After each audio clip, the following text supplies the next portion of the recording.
It was a Tuesday, 1st of July 2025, around 1 a.m. A bolt driver named Segun was about to close for the day. He was driving across the Third Mainland Bridge in Lagos, heading toward the island. The bridge is usually free at this time, but the street lights were off, making the lagoon below look like a pitch black abyss. Just as he descended the bridge loop toward the Ikoyi exit, he saw a young woman standing under a street lamp that was actually working. She was dressed in a very expensive-looking lace material, Aso-Ebi, complete with a headgear, Gele, as if she was coming from a high-class wedding. She waved him down. Segun was hesitant. It was late, and picking up strangers on the bridge is dangerous. But she looked respectable. She was shivering violently, hugging her arms as if freezing, even though the night was humid. He stopped. "Please," she said, her voice trembling, "take me to VGC. My driver left me." Segun unlocked the door. "Enter, madam." She sat in the back right seat. As soon as she entered, the car became freezing cold. Segun checked his AC. It was on low, but the chill coming from the back seat felt like he had opened a freezer door. "Are you okay, madam?" he asked, looking in the rearview mirror. She was shaking. "I am cold, so cold." Segun was a kind man. He reached for his thick customized jacket on the passenger seat, a jacket he had embroidered with his nickname Scorpion on the back. "Use this to cover yourself, ma'am," he said, tossing it to the back. She wrapped the jacket tightly around her expensive lace. "Thank you," she whispered. "You're a good man." The ride was quiet. She didn't press her phone. She didn't call anyone. She just stared out of the window at the passing darkness. When they arrived at the address in VGC, Victoria Garden City, it was a massive, beautiful mansion. The house was well lit, but there were many cars parked outside, and Segun could hear the low hum of people talking, like a gathering was happening. "I don't have cash," the lady said. "My husband is inside. Let me go and call him to bring your money and return your jacket." Thank you for listening to this story.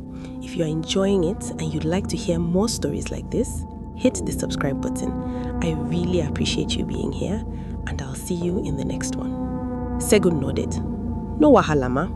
She stepped out, wearing his jacket over her lace, and walked through the pedestrian gate. The security guard, who was sitting by the gate, didn't even look up or ask her anything. She just walked past him and into the compound.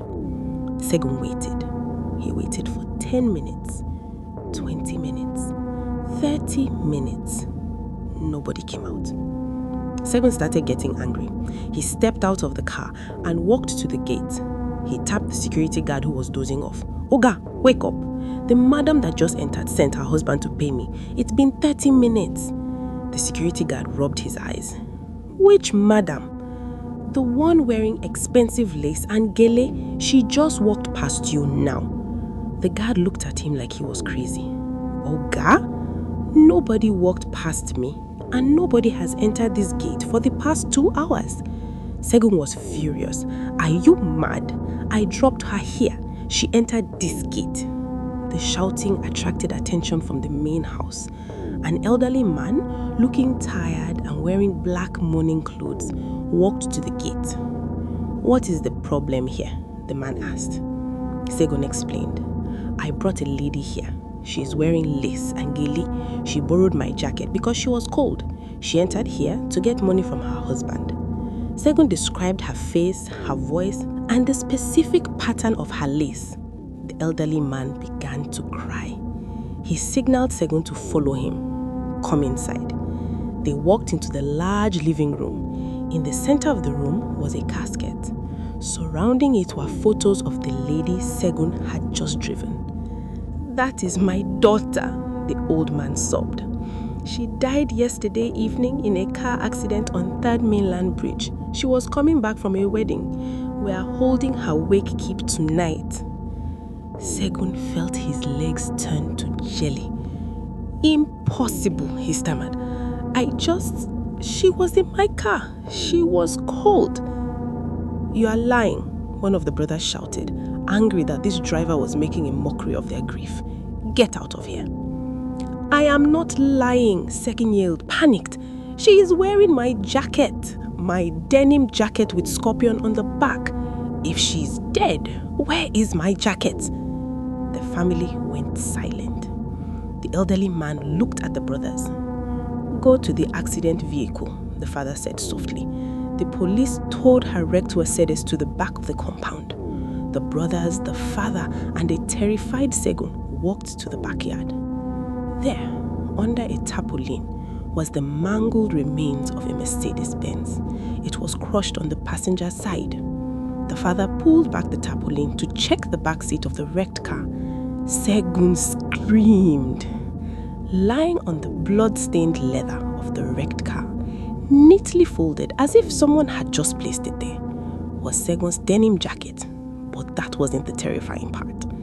The jacket was dry, but when the father picked it up, steam rose from it. The jacket was ice cold to the touch, so cold.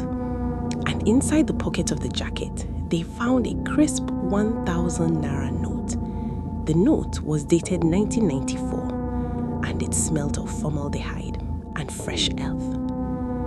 Segun didn't wait for his money. He ran out of the compound, left his car, and ran all the way to the main road. It took him some minutes to compose himself, after which he drove home with stern decision never to drive late anymore in Lagos.